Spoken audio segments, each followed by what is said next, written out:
Mi gente, muy bienvenidos a otro podcast más. Por favor, sé que siempre aprendemos algo, sé que siempre les traigo algo que nos puede beneficiar a nuestra vida, pero creo que es mucho más importante, no solo para nuestra vida, sino para la vida de muchas personas que nos rodean. Así que por favor, búsquese algo bueno que tomar, porque esto está por comenzar.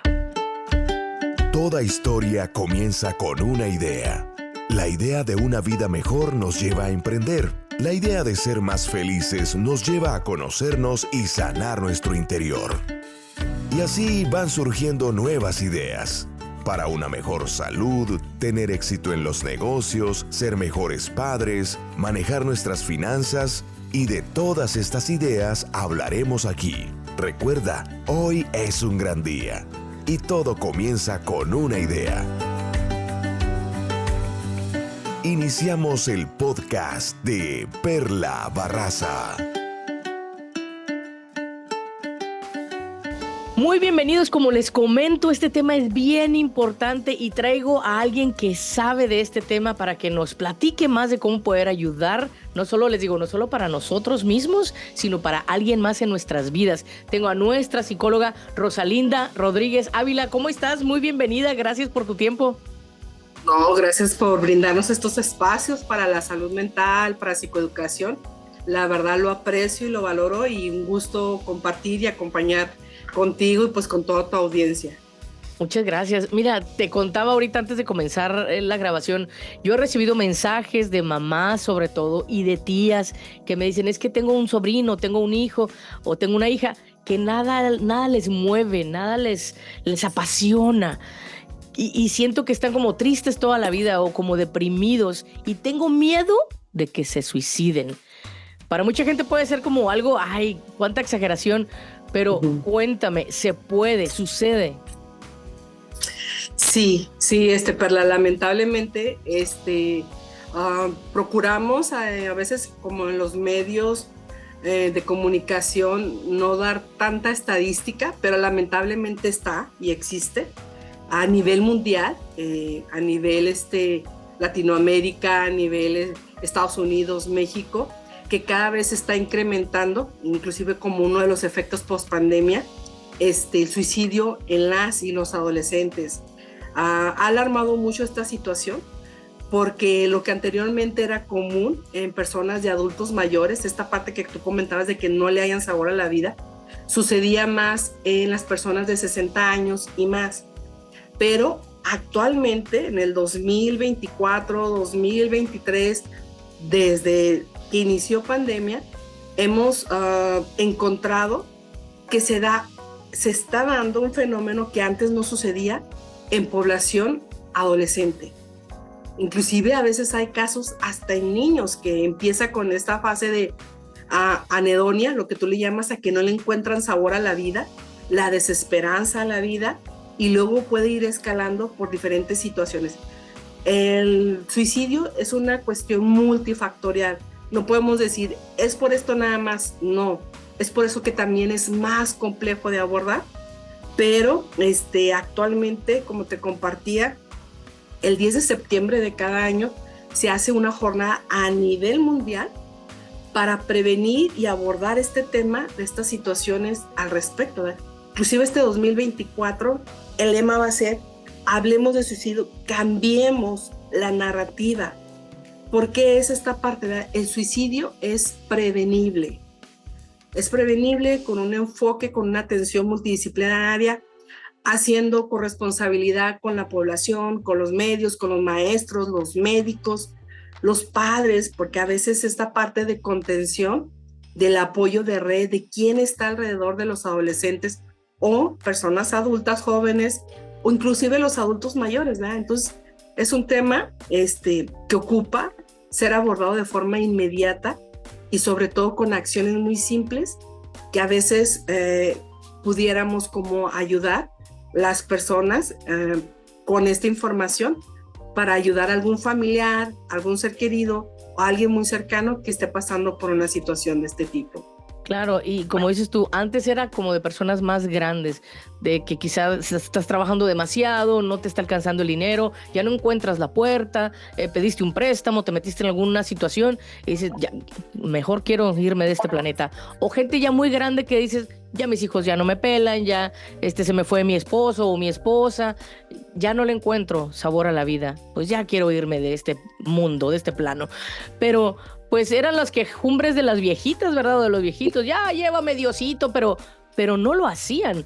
O era quizá, o era quizá menos lo que se conocía. Y ahora las noticias, es verdad, son muchos muchachos de 20 años, de 25 años, que es tanto que tienen por hacer, por vivir, y que ya no están encontrando la salida, no ven más allá, o adolescentes muy, muy jóvenes. Así es, y es un tema, por ejemplo, cuando a mí me toca ir a escuelas, acompañar desde niveles, inclusive de primaria, de quinto, sexto, secundaria o preparatoria, y cuando les comento que si saben qué es el suicidio, automáticamente ellos me dicen que sí, o sea, tienen definido el concepto, aunque no comprendan las fases, ¿verdad? Que el suicidio, así de una forma simplista, que la Organización Mundial pues tiene su definición, ¿verdad?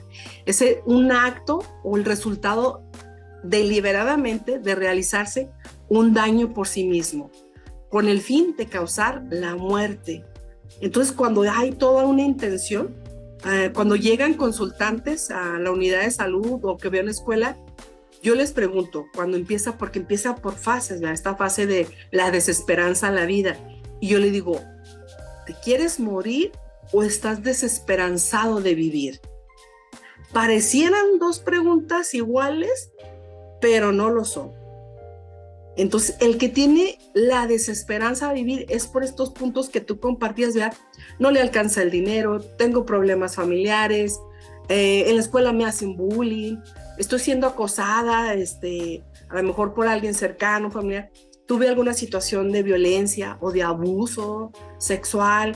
Entonces, todos estos multifactores o factores de riesgo que puedan tener una persona a perder la desesperanza a vivir, al no saber. Y es algo que a veces toco este punto y es bien difícil de tocar porque ciertamente la tecnología nos ha acercado mucho, pero en la etapa del adolescente, la forma de estar así conectados virtualmente los ha como desidentificado, el no tocarse, el no estar cercano de alguien, el jugar o tener charlas a través de texto, de pantallas. Entonces hace que lo vaya desconectando de su ser, de su persona, y a veces decir, no sé qué son. Aparte la influencia de las redes sociales de que tú puedes más, puedes hacer esto, pasa nada más lo bonito, y ellos creen que eso bonito nada más hay. Entonces cuando ven situaciones reales de la vida, que son aspectos a lo mejor de no tengo para comprarme unos zapatos o no tengo para los útiles escolares, y ven que el otro ya entró a la escuela con su mochila nueva, con ciertos productos o escolares de marca, y decir, ¿por qué yo no tengo acceso a eso? Y en su carro. Exactamente, que lo llevan en carro, yo tengo que a lo mejor ir a autobús, en colectivo. Entonces, todo este contraste de la virtualidad con la realidad los pone a ellos con una baja tolerancia a la frustración, al saber qué estoy haciendo aquí, por qué no tengo el mismo acceso a estos recursos, qué me hace falta, porque en las redes solo mostramos los resultados y no vamos mostrando el proceso para llegar a él. Y pues esto también pone como en una situación de las mentes de los adolescentes que está madurando en esta cuestión de toma de decisiones o de ver la realidad, y empieza a haber confusión, ¿verdad? Y empieza a haber estos cuestionamientos. ¿Vale la pena vivir? ¿Qué pasaría si yo muriera? ¿Mi familia se preocuparía o sufriría cuando están siempre trabajando porque hay la necesidad de trabajar y no estar en casa? Entonces, se van a dar cuenta, me van a extrañar. Fíjate que hay una serie que yo vi ahora antes de iniciar los periodos de clases. No recuerdo en qué streaming está, pero se llama, es mexicana y dice, nadie me va a extrañar. Y la recomiendo que la vea porque todos los signos de alerta de un hijo adolescente están ahí marcados cómo se van presentando para que detona en un lamentable acto de suicidio de un adolescente. Si lo ven adolescentes, es recomendable que lo vean acompañado de un adulto para que si identifican alguna situación, compartan con ese adulto de confianza ¿verdad? ¿Qué sucede? Claro, entonces, y que platique con sus hijos, tú qué hubieras hecho en esta situación, ¿tú crees que se presenta esa situación? Exacto, sí. Sacarle un poco más y que pueda ver un poco más afuerita de hasta donde le alcanza su vista. Sí, es importante, hay síntomas, Perla, desde la conducta, el comportamiento, hay síntomas físicos y síntomas cognitivos.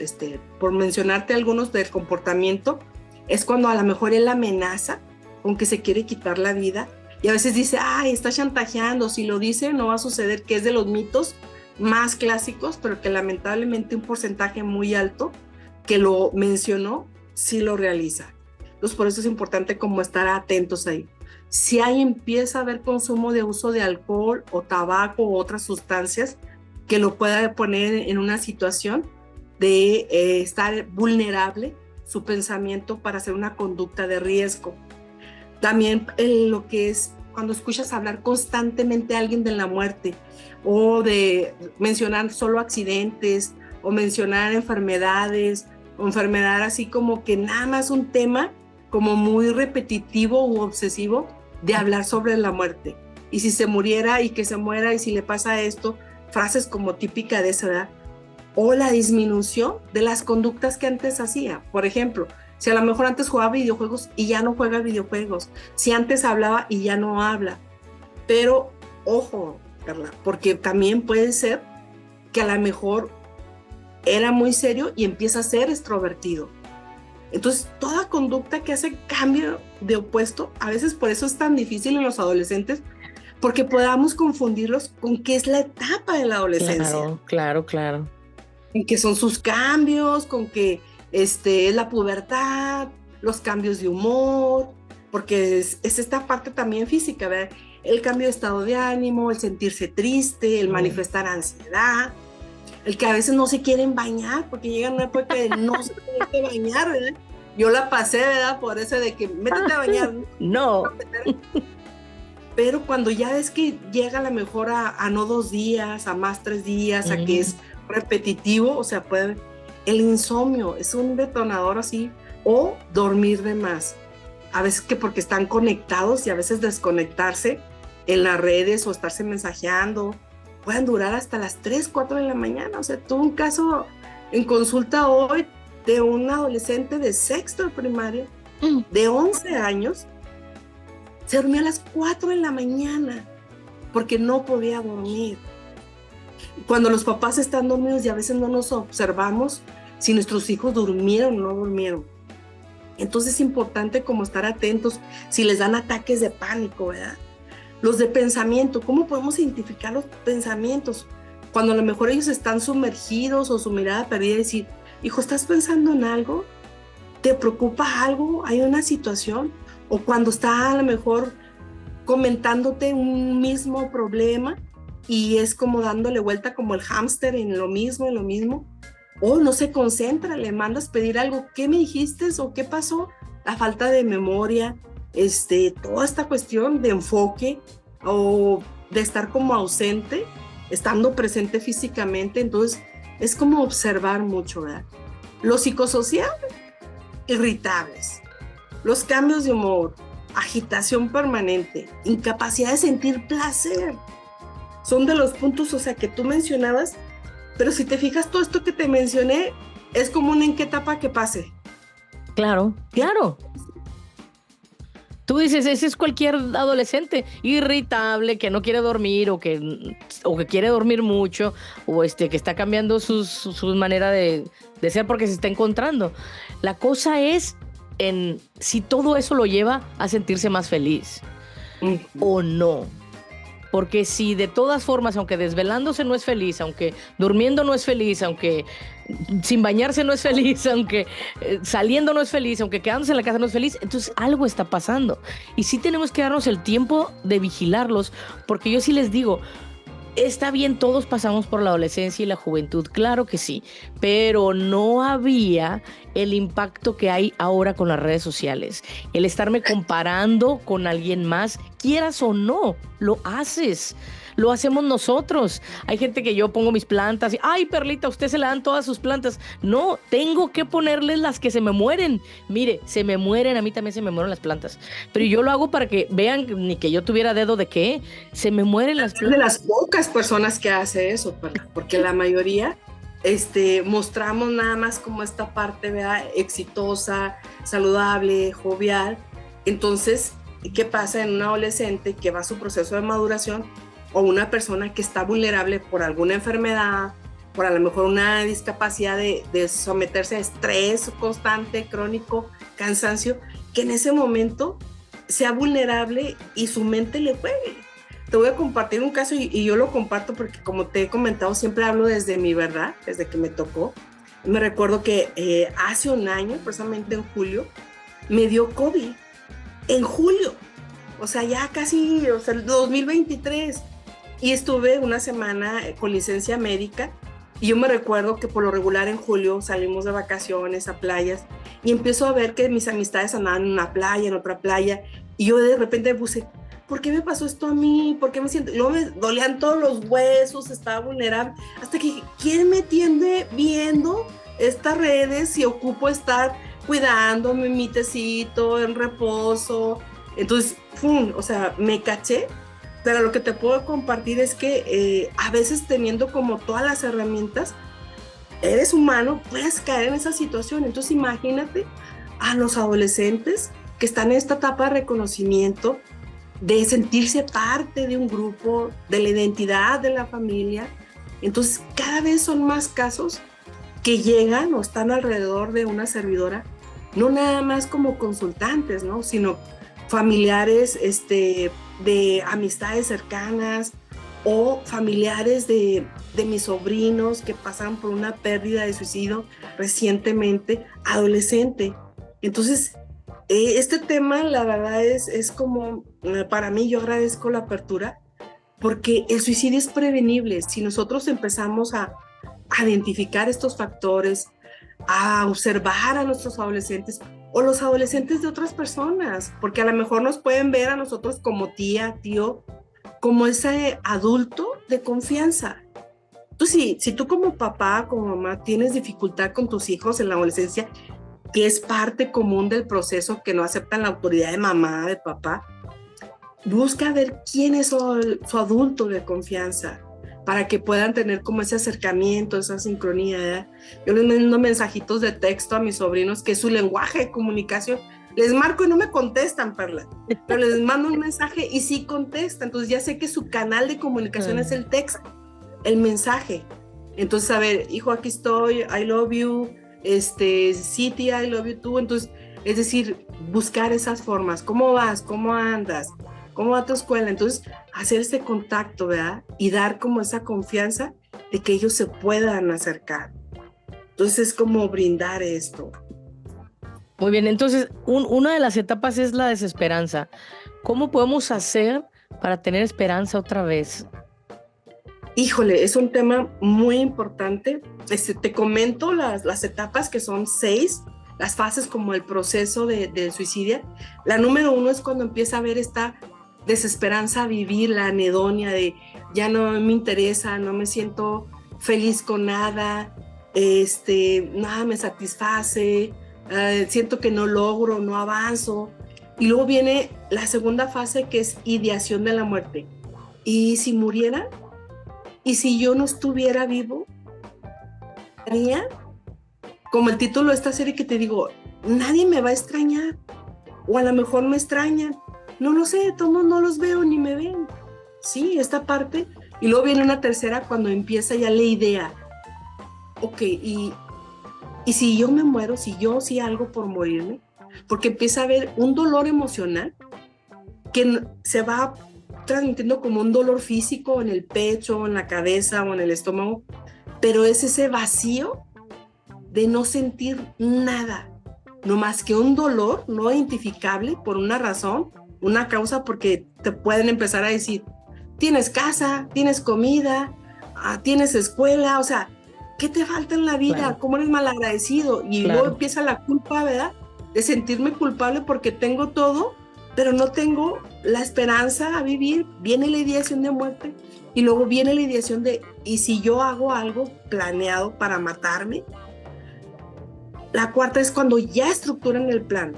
Viene la idea, aunque voy a hacer esto de esta forma, tal día, tal hora. Y la quinta fase, que empieza a ser ya de las más peligrosas, cuando lo intentan. Cuando hay ese intento de provocarse, autolesión, de provocarse la muerte, pero provocarse la autolesión con intención de morir. Te cuento un caso, bueno, y el sexto fase es cuando se consuma el suicidio. 1, desesperanza. 2, idea de la muerte. 3, ideación de suicidio. 4, cuando estructuran el plan. 5, lo intentan. Y 6, lamentablemente, el suicidio consumado. Entonces, me ha tocado acompañar a personas en la mayoría de todas estas fases, y la más difícil cuando acompaño a los familiares de la persona que se suicidó. Es de los duelos, Perla, más difícil de sobrellevar. Hay mucha culpa, hay mucha sensación de pude haber hecho algo más, no lo escuché, no lo vi, es que estaba tan claro, pero está tan claro a veces cuando sucede, o porque a veces no teníamos como esta información. Cuando yo voy a escuelas y hablamos de que hay desesperanza, les pongo yo a hacer ejercicios, tan solo de empezar a escuchar su respiración y su corazón. Los pongo ahí a que troten, y luego decir, pon tus manos en tu pecho. ¿Qué hace? ¿Está latiendo? Sí. Quiere decir que estás vivo. Respira, inhala, y luego los pongo a vocalizar de, sientes tu laringe, cómo se mueve, o sea, empezarlos a conectar con el cuerpo, porque se empieza a ver una desidentificación del cuerpo, entonces hay que empezarlo a tocar con permiso, ¿verdad? O él enseñarle a que toque su corazón, sus pulmones respiran, a mover sus manos, a sentirse, caminar descalzo, ir por un parque, sus plantas que pisen la sensación del pasto o del cemento, la loseta, o sea, recobrar esa sensación de estar. Es importante decir, a ver, si tu mente te dice una cosa, pero vamos, ¿dónde está tu cuerpo? Y que tu mente esté donde está tu cuerpo en este momento, aquí y ahora. El preguntar, vea, ¿de dónde viene, por ejemplo, en la segunda fase, esa idea de muerte? ¿Tuviste algún duelo? ¿Perdiste a alguien? ¿Tus padres se divorciaron? ¿Crees que fue por tu culpa? ¿Te sientes como a la escuela te hacen bullying y prefieres, o sea, de tanto, o te rechazan, que tú dices, bueno, pues, ¿y si me muero? ¿Sí? Entonces, descubrir de dónde viene, porque como te comento, es multifactorial. O sea, pueden ser situaciones físicas, mentales, psicosociales, de familiares, entonces emocionales, saber dónde está ese origen de esa idea de muerte. Cuando ya viene el suicidio, decir, es que realmente nadie me hace caso. Yo estoy pensando en morirme porque... Y luego hay un cuestionario que nosotros decimos, bueno, si tú hicieras eso, ¿quién crees que sufriría tu pérdida? Y ya empezamos como a anclarlo con personas o situaciones, es decir, me podría mucho mi abuelita, porque cuando voy con mi abuelita, me besa, me abraza, y yo sé que ella sí le podría. Y luego yo le digo, ¿y tú crees que entonces pudieras como acercarte con tu abuelita para conectar con ella y sea tu red de apoyo y ver la forma de cómo poder estarte en la vida? Darle esos motivos para estar en la vida. ¿Qué sí lo hace o quién sí lo hace estar en la vida? Hay personas que me dicen, me encanta el fútbol, es mi pasión y quiero estar, o me encanta estudiar, o me encanta cantar y pintar, y es a esa actividad que le conecta regresarlo a él, ¿verdad? Cuando ya está en una fase del plan, entonces obviamente se informa a la familia que si él refiere, a lo mejor decir, en mi casa hay mucho medicamento, todo el medicamento póngalo a resguardo. O decir, lo he pensado con una navaja, quiten navajas o acceso a él, o sea, pongan la quena, a lo mejor donde están los cuchillos o esta forma. Entonces, cuando ya está en una fase de estructuración del plan, poner toda la medida, siempre acompañarlo, al menos las 72 horas son básicas cuando hay alguien que está estructurando un plan, no dejarlo solo y estar acompañado, estar a resguardo para evitar que haya una situación de lastimarse a sí mismo. Cuando ya lo intentan y llegan al hospital, por ejemplo, a mí me llegó una adolescente de 15 años, Perla, donde en su brazo se rajó y le dieron alrededor de 10 puntadas profundos. Era la tercera vez que ella lo intenta. Entonces dice la mamá que estaban cenando, tuvo una crisis, le detonó, se fue al baño y no se dieron cuenta que se llevó un cutter, como una navaja, un cutter, y ella, o sea, lo realizó. Entonces ya la llevaron al hospital, la estabilizaron, a los días llega conmigo y yo empiezo a decir, ¿qué sucedió? Femenina, de 15 años, y, ¿qué pasó? Ibas muy bien, habías avanzado en tu proceso. Y me decía, es que no sé, hubo un momento que me enojé tanto que ni siquiera sentí el dolor y se cortó para darse cuenta que estaba viva. O sea que era como una forma de recordarse a sí misma que estaba viva. Pero era tanto su enojo, su adrenalina, que no sintió el dolor cuando ella se lastimó. Entonces, esos estadios o esos crisis que vienen acompañadas con la ausencia de dolor físico, hay que estar como muy atentos. De ahí ella tenía, obviamente, el antecedente de 2 intentos, entonces hicimos un plan de seguridad. Aquí ya en la estructura del plan, también hacer un plan de seguridad, pero para estar en la vida. ¿Qué puedes hacer? Llamar a la línea 911, llamar a un familiar, o sea, tener como tu plan de apoyo cuando venga esa crisis de querer lastimar, para evitar, obviamente, el intento. Cuando llega una fase del suicidio consumado, me llegó un joven masculino de 20 años con que su primo de 24 años, que tenía el nombre igual que él, se quita la vida. Dejó una bebita de 2 años y su esposa. Entonces, este primo que llega, que sobreviviente, que a veces también falta como un plan o acompañar a los dolientes de suicidios, a los sobrevivientes de los familiares de suicidio. Y él me decía, es que si mi primo lo hizo, no sé por qué razón, nadie sabemos. O sea, tenía trabajo, su esposa, su niña. Yo a veces me pienso, ¿y si yo lo siguiera? ¿Y si yo fuera el segundo en hacer eso? ¿Me llorarían como lo hacen mis tíos o mis padres hacia con él conmigo? Entonces viene como impacto, como espejo, de decir, ¿qué pasaría conmigo?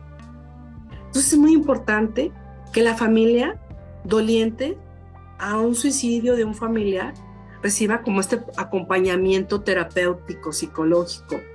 Eso es primordial.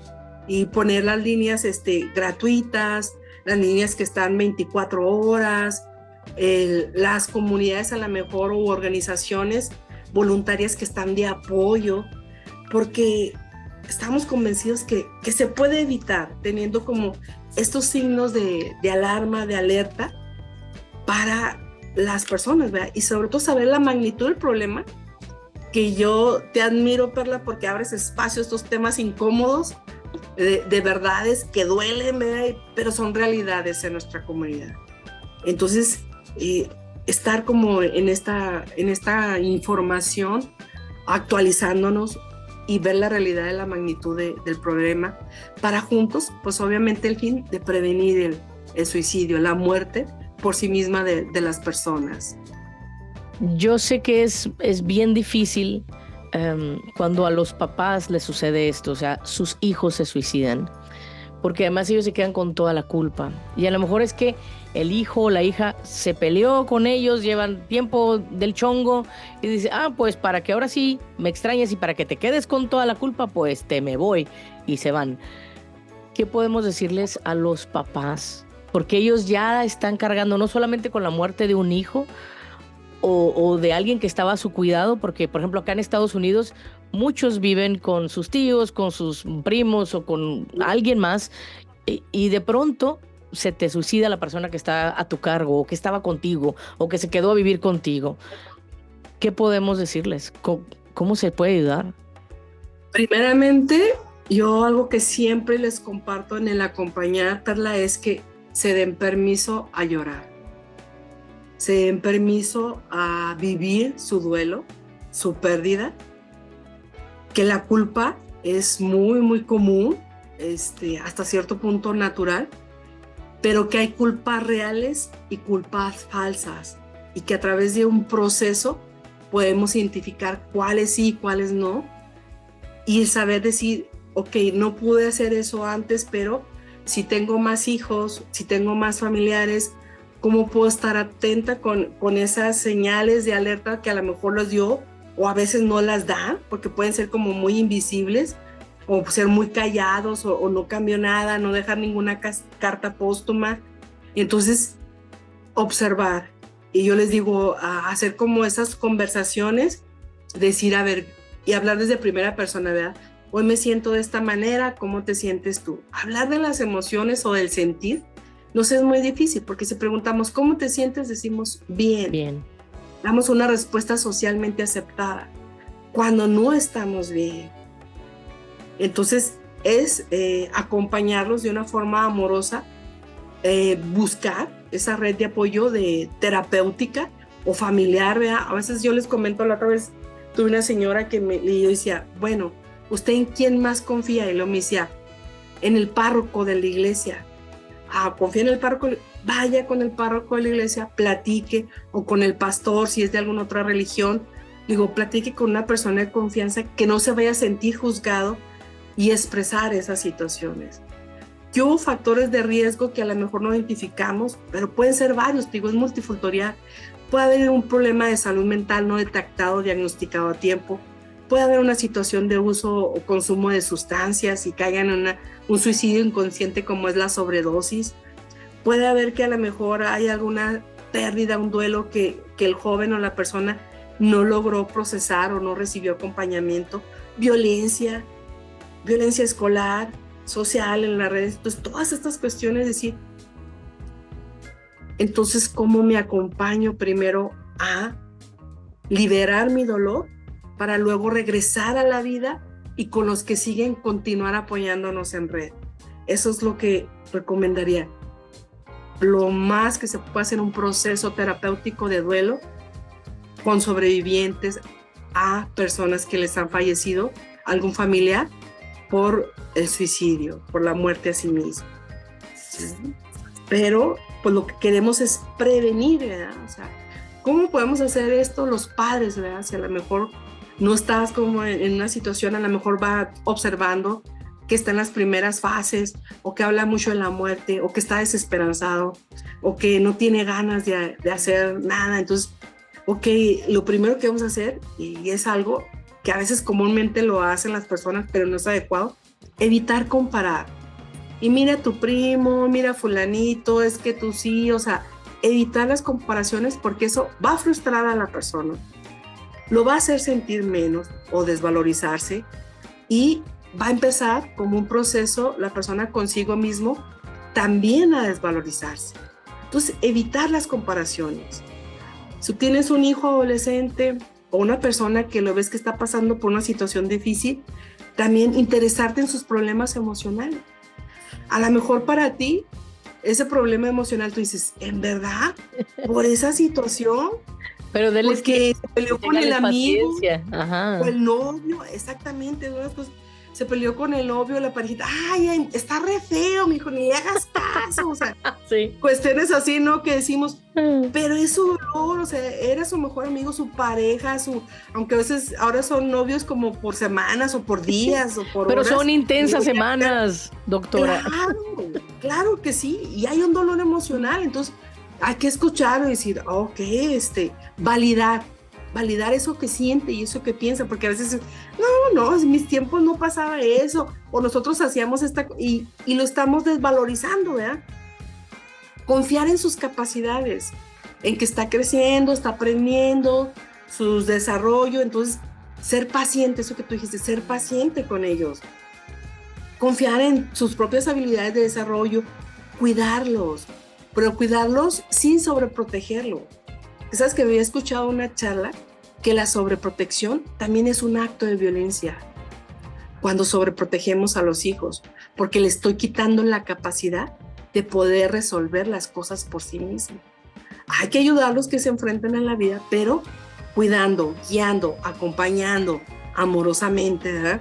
Entonces, en esta era digital a veces no es tan fácil, pero es buscar como esa forma o ese medio de cómo lo puedo acompañar. Desde su plataforma, a lo mejor con la que más se comunica, o a lo mejor invitándola nada más en silencio a un helado, o ir al parque, interesarme en las cosas que le agradan. Por ejemplo, yo tengo una nena de 10 años que juega Minecraft y que son varios juegos, ni le entiendo, Perla. Y entonces ella me dice, es que estoy jugando en línea con alguien más, entonces, a ver, ¿cómo es ese juego? ¿Con quién es? Exactamente, estar como atentos a esta parte, ¿verdad? Mostrar los afectos. Hay personas que me dicen, doctora, es que yo no soy afectiva, a mí me enseñaron así, yo crecí así y estoy bien. Yo no abrazo, yo no beso, y yo le digo, pero hay 5 lenguajes del amor. Inclusive hay un libro que se llama Los 5 lenguajes del amor. Y yo les recomiendo siempre ese librito, hasta está de bolsillo, de padre a hijo, donde el amor se puede mostrar por actos de servicio, se puede mostrar por tiempo de calidad, se puede mostrar por regalos, se puede mostrar por palabras de valor, de reconocimiento, y se puede mostrar por afecto, por apapacho. Entonces tienes 5 formas de cómo le puedas demostrar a tu hijo, a tu hija, que la amas, que los amas, ¿sí? A tu primo, a tu familiar, o sea, con un acto de servicio, con un detallito, un regalito, una llamada, un buenos días, o sea, buscar el lenguaje que se te facilite más y tú puedas decir, esta es mi forma como aprendí a expresar el amor, hijo. A lo mejor puedo aprender otra, pero ahorita esto es lo que tengo. Y cuando se lo hace saber, el chavo responde, la verdad, con esa honestidad y esa capacidad de decir, ok, mi mamá me quiere, me lo demuestra haciéndome mi comida favorita. O me lo demuestra, ten, hijo, para una coquita, para que te tomes, o cómprate algo. Las abuelitas, ¿no? Que comúnmente te agarran la mano y dicen, mija, aquí está su domingo. Abuelita, ya estoy grande. No, usted cómprese algo. Entonces, es como darnos cuenta de qué forma nuestra familia expresa el amor y darnos oportunidad a como eso es. Validar sus proyectos, aunque sean a lo mejor cortos, una exposición, un tema, algo que ellos quieren hacer, pero sí ponerlos en la realidad. Yo me recuerdo que me llegó un adolescente que quería dejar la escuela porque él quería criar marranos. Y esa anécdota lo dice, en diciembre quiero vender marranos y me voy a hacer rico. Y luego decía, cada marranito le costaba 2,000 pesos. Y yo, ok, ¿y cuánto tienes ahorrado? Nada. Y luego, ¿cómo lo vas a juntar? Con los 100 pesos a la semana que me da mi mamá. Y dice, 100 pesos, 2,000, un marranito. Él quería tener 2. Iba a tardar como 4 meses para tener su marranera y luego para mantenerlos y toda esta parte. Entonces también, a ver, ok, está tu plan, me parece, pero vámonos poniendo números, vamos haciéndolo realista, a ver, las fases, ¿qué necesitas? Entonces, ayúdale a aterrizar sus planes, sus metas, sus sueños, y después ya ellos valorarán si continúan o no, porque están en esa fase de fantasía, de ilusión, pero de mira, sueño. Ahí lo que estás diciendo sí le emociona algo. Claro. El marranero que quiere armar y está muy bien. Exacto. Pero él tiene una ilusión y la cosa es que si de pronto no les ilusiona nada. Así que hay que estar muy pendiente y creo que mucho podríamos solucionar o ver si nos tomamos el tiempo de compartir con ellos. Ya no les va a gustar el Minecraft, al rato les va a gustar otro juego y entonces igual hay que saber de qué trata. No hay que jugarlo o si lo quieres jugar, pero hay que saber de qué se trata y hay que saber cómo se conecta la gente y cómo puedo ver yo los jugadores y cómo puedo escuchar yo las pláticas. Porque los papás, no, ya no le entiendo esa cosa, pero usted no sabe de qué están hablando ahí. Un día dígale a su hijo, ponlo en la bocina, quiero oírlo nada más. Para saber qué se habla ahí. Sí, se pueden hablar muchas groserías a lo mejor, pero saber cómo está el ambiente. Si se llevan pesado, o si se llevan muy, muy padre, o si se insultan, o si se dicen cosas, no sé, o se incitan a algo, a hacerse daño o a hacerle daño a alguien más. Uno necesita saber qué es lo que está pasando.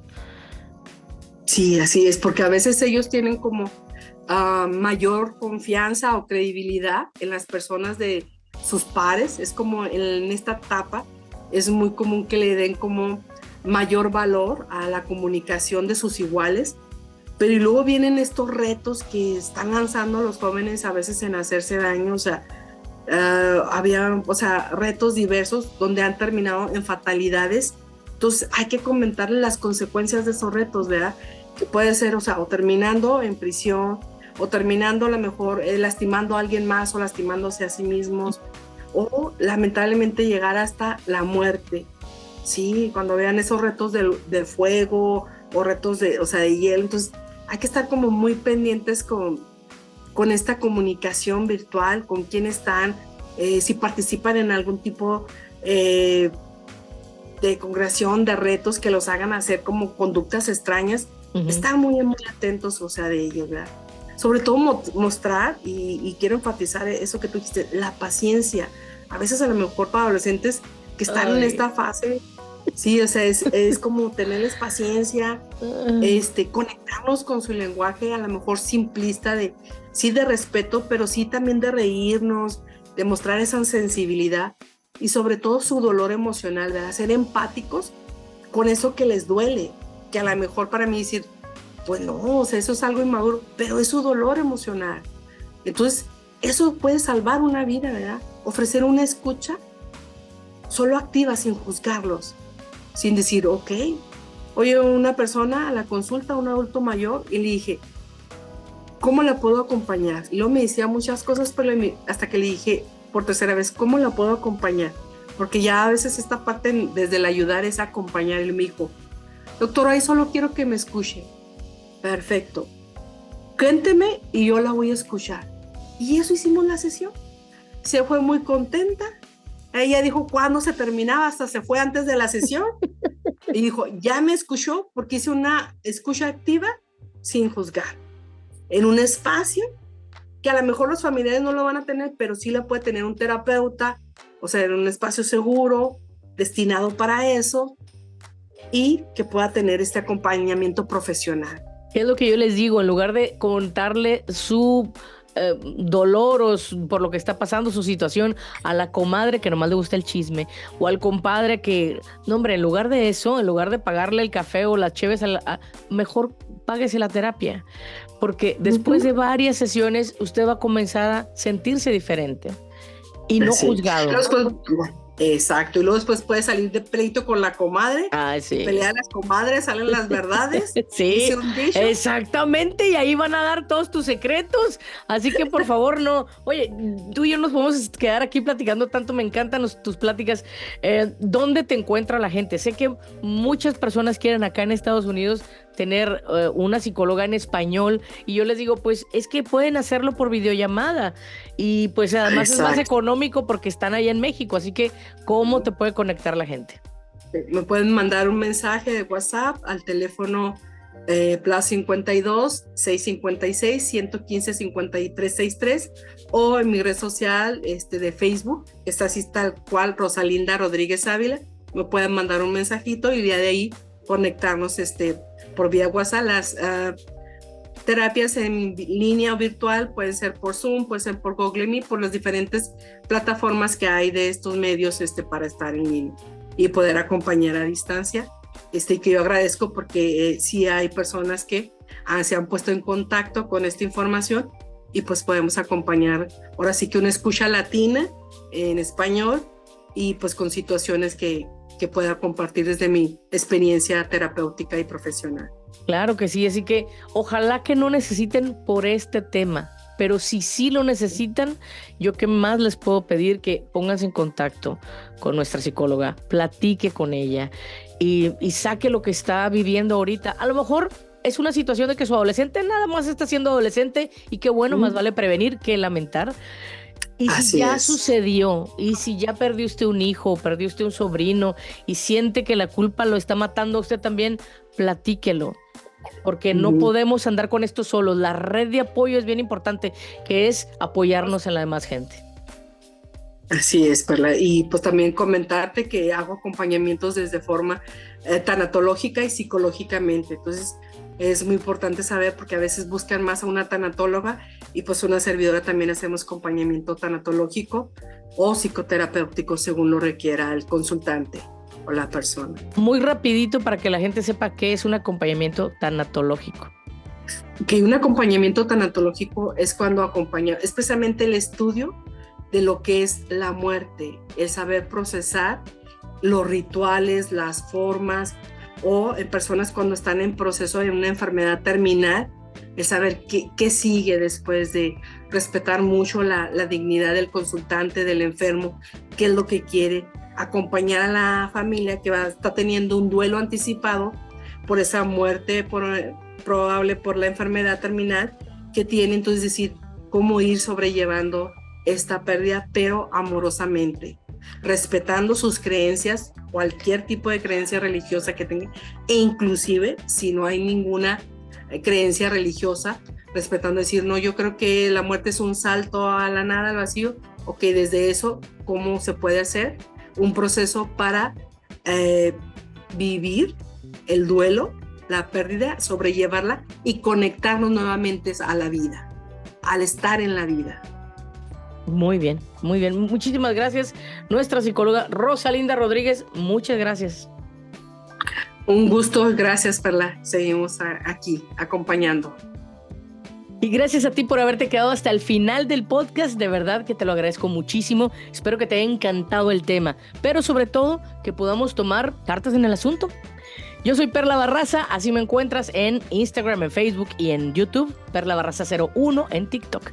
Abrazos para todos y sí, dígale a la gente que aman, que la aman, porque vida solo hay una y se va rapidísimo.